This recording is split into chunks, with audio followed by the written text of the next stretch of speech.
At yun, magandang araw po sa ating lahat. GTips TV po. Ngayon naman po pag-uusapan natin yung bakit nga ba wala tayong nabibiling BMEC Essential sa mga feed store na malilit na tindahan po. Yan. Tara, pag-usapan natin.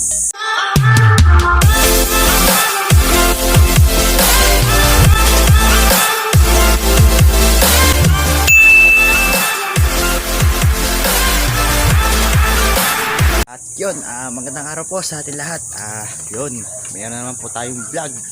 At ito, sana subaybayan nyo ito yung aking video at pag-uusapan natin yung topic na nasabi ko po kanina. At i-update ko po muna kayo sa aking alagang chicken broiler. At yun, 25 days na po ng aking mga alagang chicken broiler. At yun po, nagtimbang po ako kahapon. Ang timbang na po ay nasa 1.2 to 1.1. Yan, sakto naman po ang timbang niya sa date na ngayon, 25 days. At sa aking guidelines about po dun sa timbang ay okay naman po. Yan. At ganun pa rin po ang aking pagkain, Integra 2 pa rin po. Yan. Tapos po, vitamins ko po yung dilaw at wala po akong mabili ng Vitamin Pro. Nagkakaubusan po. Yan. At po yung isa po, yan. Yan na po, malalaki na, medyo masikip-sikip na po. At doon po yung mga maliliit naman po, yan. At palala ko po, mainit po ang panahon. At 25 days na po ang mga manok. Para po makaiwas sa heat stroke, kailangan nyo po ng electric fan. Yan po, tulad po niya, no? May electric fan po ako nilagay. At mamaya maglalagay pa po ako ng isa pa. Yan. At kailangan huwag niyong pababayaan na walang electric fan pag hinahapo. Kita nyo bang hinahapo dahil yung edad nila na 25 days, yan, kasagsagan ho yan na heat stroke. Yan po ang aking tips para po sa inyo, ano? Yan. At yun, break tayo sa ating topic, kung bakit nga ba wala tayong nabibili nga BMEC Essential sa mga feed store. Yan. At dito ako ngayon sa likod. Yan, sa likod namin. Mga walang laman na mga baboy, yan, mga koral. Medyo magubat na ho. Yan, makita nyo. Malawak pa ho yung likod. Yan, may koral po doon, walang laman. Di po muna kami nag-aalaga ngayon ng baboy. Yan. At yun, balik tayo sa topic.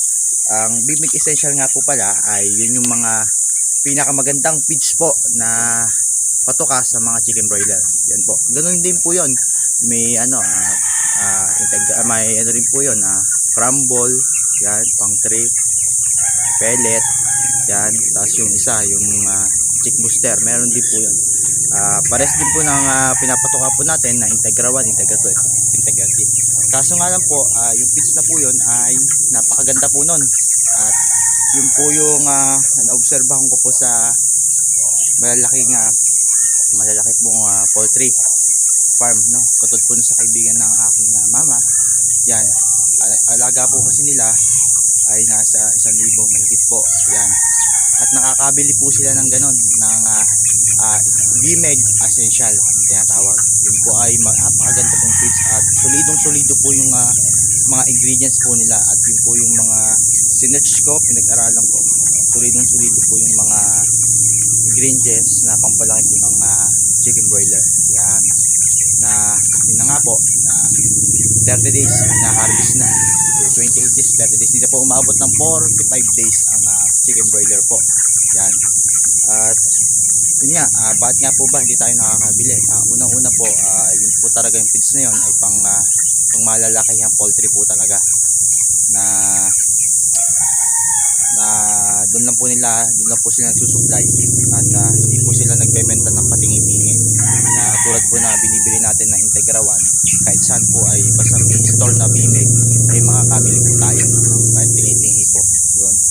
At yung BMEC Essential na po yun ay ganun din naman po ang presyo, parehas lang din po ng BMEC na Integra 1, Integra 2. Kasi po yung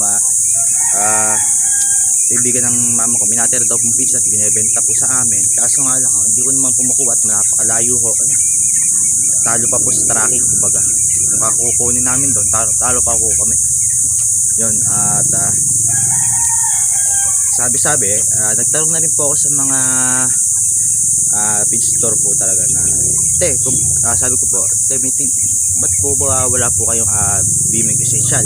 Ang sabi lang po sa amin talaga ay nako Toy, wala ho talaga, hindi talaga sila nagbebenta ng ganun, pang malakihang poultry lang ho yun at pang maramihan alaga yan, kumbaga yun nga, pang ano lang talaga nila, pang malakihan yun. At yun nga ho ang kaibahan ng Integra sa Bimig Essential na tinatawag. At yun nga ho, no, yung meron po tayong comment sa akin na kung natry ko na daw po ang Bimig Essential at hindi ko po masagot yun, bakit po ba, hindi po kasi ako nakagamit, pero base po sa pinagtanong ko na sa experience ng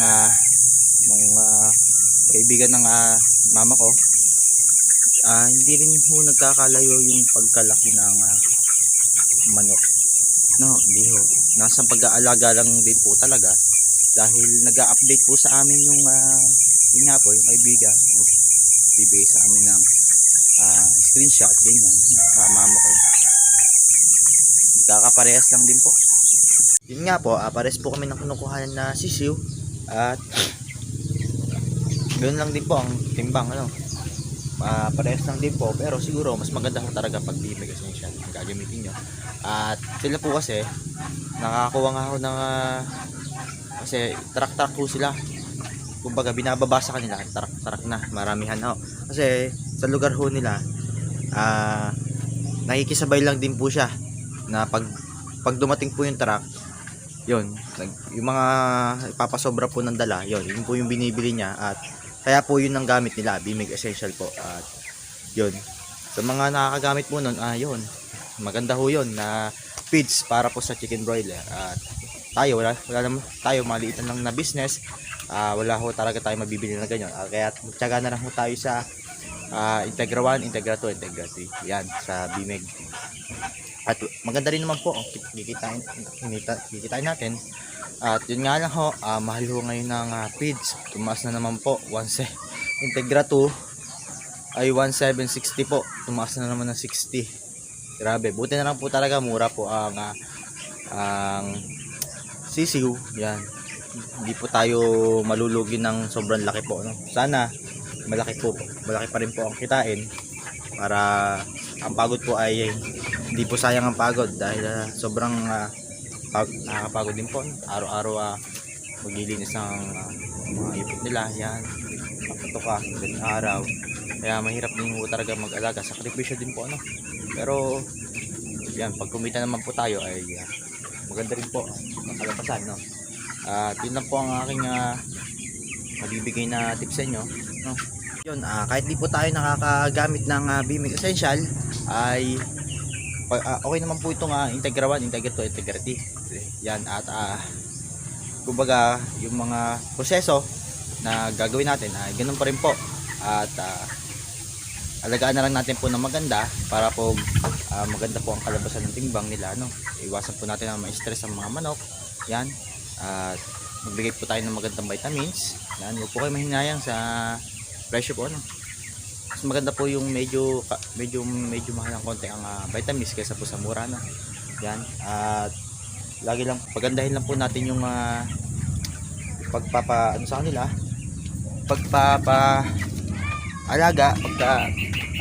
pag-aalaga po, gandahan na lang po natin, alagaan na lang po natin na mabuti para po gumanda rin po, kahit di po tayo nakagamit nga ng Bimig Essential na yun, ay sa pag-aalaga pa rin po, yun pa rin po yung sikreto, pag-aalaga po ng maayos, yan, tututukan po natin, huwag po natin pabayaan, diba po, yun po yung pinaka sekreto, yan, para gumanda po ang hubog ng mga katawan ng ating mga sisig, yan.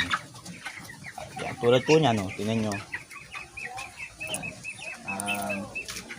wala ginawa kundi kumain, ibig sabihin pag ganyan po, kain ho ng kain, ibig sabihin po maganda ang kalusugan ng ating mga manok, at hindi po sila stress, hindi po sila na-stress dahil ganyan, at yan, tulad po niya, napakainit na, yan. At yun, lagi ko paalala po sa inyo, pag mainit po ang panahon, tambakan nyo po ng tubig na plain or alternate po para po makaiwas po tayo sa heat stroke. At lagyan po natin ng electric fan. Yan, tutukan po natin para po gumaan ang kanilang pakiramdam po. Yan. At ngayon po ay 25 days. Yan po ay kisagsagan ng heat stroke. Nako, yan po. At yun, lagi ko pong paalala sa inyo. At yun nga po, sa topic po natin, sana po may natutunan po kayo. At yun sa mga nakakagamit po ng essential, comment po kayo para po may bago po ako matutunan sa inyo. At yun, may bago na naman akong experience at may i-share din po ako sa kanila. At yun. At pag ano po, tatry po natin yung Bimig Essential. Meron naman po akong kakilala na makakabili po ng Bimig, sasabay po tayo doon, no? Pag may ano po, yun, may magandang budget, tatry po natin yun para ma-share po sa inyo. Yan, ayun po ang purpose po, para po makatulong sa inyo at makapagbigay ng tips. Yan, para pare-pares po tayong kumita ng maganda at yun, mas lumago pa ang ating negosyo about po sa pag-alaga po ng chicken broiler. At huwag po tayo susuko, tuloy-tuloy lang po tayo. Yan. At nagpapasalamat po ako sa patuloy na sumusuporta ng aking YouTube channel, KJ Tips TV. Yan mga ka-tips. Yan, maraming salamat po. At huwag po kayong bibitiw. At tuloy-tuloy lang po tayo sa pag-share. Pag meron po kayong gusto i-share sa akin, comment lang po kayo para yan, may matutunan naman po ako, no, na bago na yan, nagaling naman po sa inyo.